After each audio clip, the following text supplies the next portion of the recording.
Hi everybody, it's Peter Zallam's Griniflix Adventure 8 and welcome to another video. Today's video is photography and it's going to be around a lens. I can't believe it. This lens, it's a 105mm f2.5 lens. Yes, so it's a golden oldie, probably about 40 years old, maybe even 40 years old. Yeah, let's just assume for now it's about 40 years old. 105mm f2.5 Nikon Nikkor lens.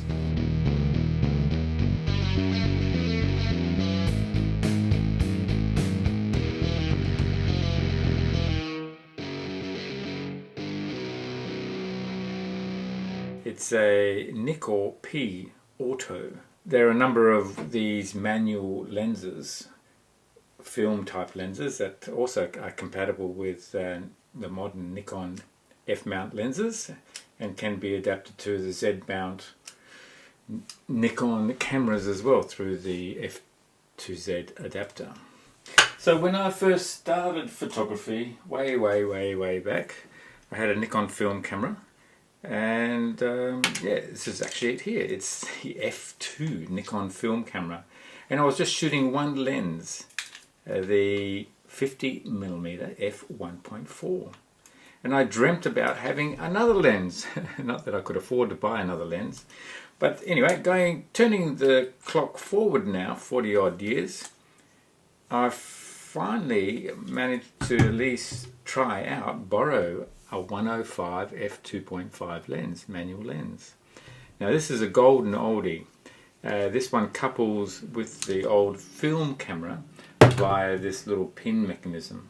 But then there were a number of versions of this 105mm f2.5 that came out after that, and that's to do with the coupling. So there was the AI version and the AIS version. The difference being is that this coupling ring changed a little bit, so that it would be compatible with the Nikon DSLR cameras, like my Nikon D700 here. And this one's got an AIS lens on it, and the coupling's got this little lip on here, which then connects with a little tag here on the camera as well, which then coordinates the aperture movement and the selection with the metering. So going for the AI version or the AIS version is a great option if you're going for one of these old manual lenses, because then it's coupling well with some of the Nikon DSLR cameras, or definitely the professional ones. Alright, so probably a bit too much detail at this stage, but anyway, I borrowed this lens, this 105 2.5, with the intent of going out and taking some shots. Now I've decided to actually use my D700, which is a 12 megapixel camera. Details will be there in the video. I know from past experience the D700 produces fantastic results. I thought I'd go out, take some shots with this, the 105. Yeah, so I thought I'd go out with this lens, take it out to a beach location. Not entirely sure what sort of shots I'll be taking, but trying to be as creative as possible. Shooting wide open at f2.5. There was no coupling with the metering on the D700 because of the age of the lens, so I wasn't really concerned. All I had to do was in the camera body just say that I was shooting with a lens that was at f2.5, so that wide open at least my metering was correct. So that's what I did. I had some comparison shots to also use a couple other lenses.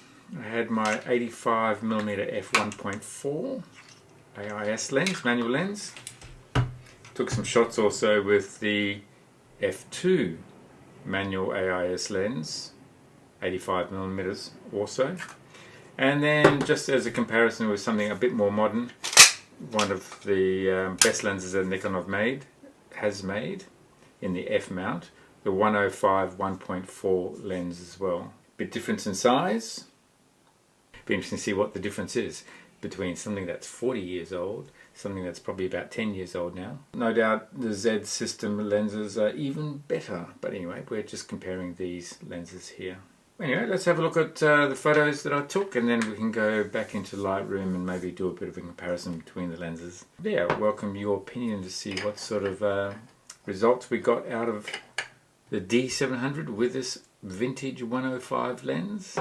Let me know the photographs you liked as well, from a creative point of view. Alright, have a look at the photographs and then we'll come back to Lightroom.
Okay, jumping into Lightroom, and let's have a look at some of these photographs. I think the 105 f2.5 vintage lens does a really good job, and even on the D700 it produces some outstanding results, I think. For example, let's have a look at this shot here. And if we zoom in at 100%, you can see the depth of field here. So that's taken at f2.5, wide open, and you've got lots of detail and the focus. So I did, I think this is minimum focus, or they're around the 1 meter mark, and you can see the wonderful depth of field, the narrow depth of field, and the background bokeh is just nice and smooth. So yeah, very nice. If we have a look at another shot here, and again go in at 100%, we can see that we've got lots of detail. The lens resolves fantastic, and again we've got some beautiful colors and magnificent.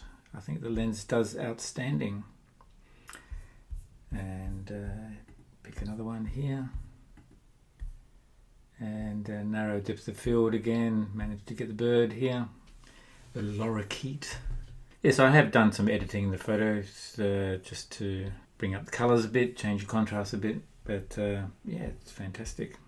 Here's a couple of shots with a different focus. I've still kept it at 2.5 just so you can see what the bokeh looks like, and then changing my focus again, and then eventually back the subject in focus here. Choosing another shot here, we can just see again the level of detail that you're getting. It is a narrow depth of field, so as we move away from the plane of focus, you can see how the bokeh starts to come in again and gets out of focus. But really nice colors. So yeah, the lens does an outstanding job. As a comparison, I did throw in another lens, that was the 85mm f1.4, to give you some reference to the depth of field. So that's 85mm 1.4, and the 1.4 does a great job, but you can see the chromatic aberration starts to come in with the purple and the green fringing and this little narrow band where it's completely in the focus. But with the 1.4 at 1.4, you can see that the bokeh is outstanding.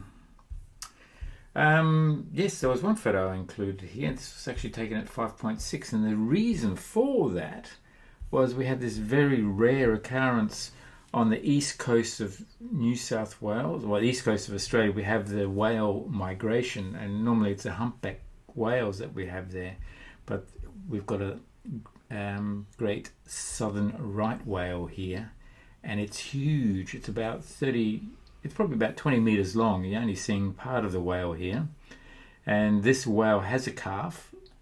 I'm not sure whether the calf is visible here or it's underwater. So the whale is nursing its calf here, and and you can see how close it is to shore. So I thought I'd include that photograph because it's a very rare sight. This whale with its calf was heading south and was stopping into the different bays as it was going down. Yes, and another shot here. This is again 1.4 on the 85mm lens. I thought I'd include this with a narrow depth of field, and then just as I was taking this shot, then a gust of wind came up and started pounding me with sand. I thought I'd quickly get that shot in as well. So I really like this shot, that's why I included that. But you can see the difference between 2.5 and 1.4 with regards to the depth of field, really narrow depth of field. But having the sand blow over meant that this plane of sand granules came into the photograph. There you go. Hope you like that shot as well. Now, just as a comparison, I did take some detailed shots here. So these shots up here, let's have a look at those. All right, so what I thought I'd do is I'll throw the Nikkor 105 f2.5 lens onto my Nikon Z9, yes, hence Z9. All these are Z9 shots, and I've used the F2Z adapter to put on the lens. And I've actually taken a number of lenses. So it's the 105 2.5, and then I've also got the 105 1.4. Yes, the 105 1.4e lens. So that's an autofocus lens. And then I've also thrown in the 70 to 200 f2.8e VR lens. So again, an autofocus lens. And then on top of that, I've thrown in a Z lens, the 100 to 400 zoom, f4.5 to 5.6 zoom. So let's just have a look at, now we've got 45 megapixels, we've got some of the best lenses, and we're comparing it to a vintage lens that's over 40 years old. So why don't we compare lenses wide open? So we'll take the 105 f1.4 wide open, and we'll just do a side-by-side comparison here. So the subject that I'm focusing on is this tower in the distance. So basically focusing at infinity, almost infinity. And let's have a look at the detail here. So that's at 100%. And it's very hard to tell them apart. The bokeh is obviously much stronger in the 1.4 at 1.4, shooting at 1.4 there, compared to shooting at 2.5. Now let's see what happens when we go to 400%. 400%. Okay, so go back to 400% again. And yes, at 400% wide open, the 2.5 lens, I think, performs outstandingly. It's basically almost as sharp, it's debatable, as the 1.4 wide open. Yeah, so the 105 2.5 has always had a reputation of being a really sharp lens, one of the best vintage lenses that Nikon made. And this shows that that's true. It is outstanding. Now, if we take the 1.4 lens and we stop it down to around 2.5, we start to see some differences. So at 2.5, so both lenses at 2.5 now. The vintage lens and the autofocus lens, 105 1.4 at 2.5 at 400%. And yes, so you can see that it starts to clear up. It has more detail with the more modern lens, but the vintage lens does an outstanding job. All right, and the bokeh, very similar in both cases. Bit of cropping going on. So the vignetting on the 2.5 wide open is, yeah, there's a little bit there, but it's fantastic. All right, let's have a look at the next lens. All right, so now we've got the 70 to 200 on the right and the vintage lens on the left here. And again, oh yeah, okay, so the 70 to 200 is at 2.8 and compared to the 2.5 on the vintage. And we zoom right in and you can see the 70 to 200 is an outstanding lens as well. A zoom lens, and it's so sharp. So yes, you can see it is actually sharper with more contrast than the 205, than the 105mm 2.5. Okay, and the last lens comparison is the Z lens, and let's see how that stacks up against the vintage lens. All right, so Z lens on the right. Now this is at 4.5, it's minimum. Let's zoom at 400%, and you can see the Z lens does an outstanding job. Then the 2.5 f-stop 105 vintage lens, but it still stacks up pretty well. As far as bokeh is concerned, yeah, a bit more bokeh on the vintage lens, which you would expect because that's at 2.5 f-stop 2.5, as opposed to 4.5 on the 100 to 400. And that is at 105 zoom setting.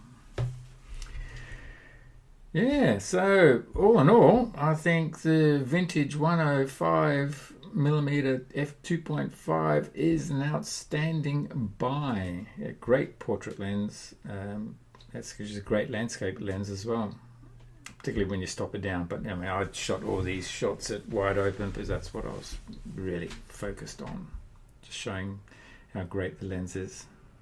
So in summary, you don't need to spend tens of thousands of dollars on your photographic equipment. In this example here, a Nikon D700, which is probably, I don't know, $500–600, and the lens another $200. So for $700, you've got an outstanding camera and lens combination to take fantastic shots.